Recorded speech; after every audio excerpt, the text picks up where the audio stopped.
All right, so the last two for the lateral line we're going to work on, we've kind of touched on in a couple of the other lines, is the SCM muscle, and then our splenius muscle, which we did on the superficial back line when we were up in the neck.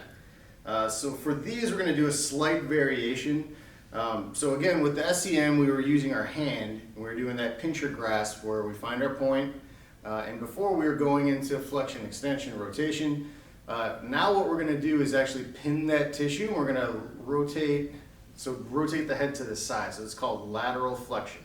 So with the lateral line, we're always going to be thinking about side to side movement. So that's the direction we're going to move the head as we're going into that muscle. So very similar technique as like the superficial front line and the superficial back line. But all we're going to be doing is tilting the head towards the opposite side of what we're working. So if I'm using the left SCM, I'm going to tilt my ear down towards my right shoulder. All right, and the same thing on the opposite side. We're going to pin that tissue down, traction the tissue, and then drop the opposite ear towards the opposite shoulder. So it'll feel like a different stretch than if you were to go rotating like this or looking down or up, because we're getting different portions of the fascia and different fibers of the muscle that we're stretching. And again, it's normal to have referral points in these muscles that'll kind of like go up into the head, feel a bit like a headache. If you feel those, just kind of hang out and breathe while you're holding the point, and the pain should start to dissipate and get less and less as you treat the area. So hang on to that one, traction down. Again, if you feel any pulsing under your thumb or your finger, just shift your contact a little bit because you don't want to be pressing on any arteries in that area. Good. And that's creating that internal tension by side bending towards the opposite side. Perfect. So again, very similar to the other time we worked on the SCMs, we're just changing the direction that we're creating the tension.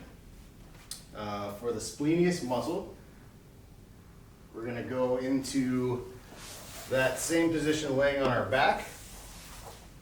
There's a couple different ways we could do this. So placing the ball kind of right behind the neck, between the shoulder blade and the neck, and then we're going to lay down flat. Now once I'm here, again we're going to apply pressure up with the hips to flatten the rib cage and apply more pressure on here. Now you can always grab a pillow or a block just to place under your hips. And once you have that tissue pinned down, we're going to, instead of looking down or up or rotating, we're going to side bend. And it also helps to kind of take the opposite hand and reach down towards your feet. From here, we're just going to breathe. If you need more pressure, all you have to do is just press your feet into the ground and gently lift your pelvis up off your pillow or up off the block. Now all I'm doing with my opposite hand is just gently resting my fingers right above my ear and letting my elbow just kind of fall down to the ground. I'm not yanking, pulling on my head. This is a very gentle movement toward the end range. It should not be painful or pinching or uncomfortable at all. All right, good. We'll treat the other side. This plate's right behind. So we're not on the spine, we're just off to the side. So once I'm there, I'm going to find my point. So I'm scanning a little bit, up, down, side, side. It's not a huge area, so you should be able to find it pretty quickly. I'm going to push my hips up just a little bit, drop my ear towards my shoulder on the opposite side, and I'm going to reach my hand down towards my feet. From there, we're going to breathe.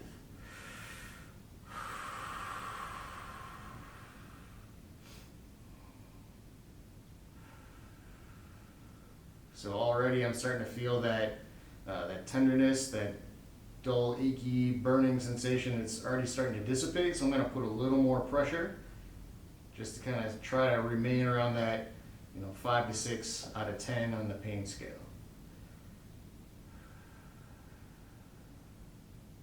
Good.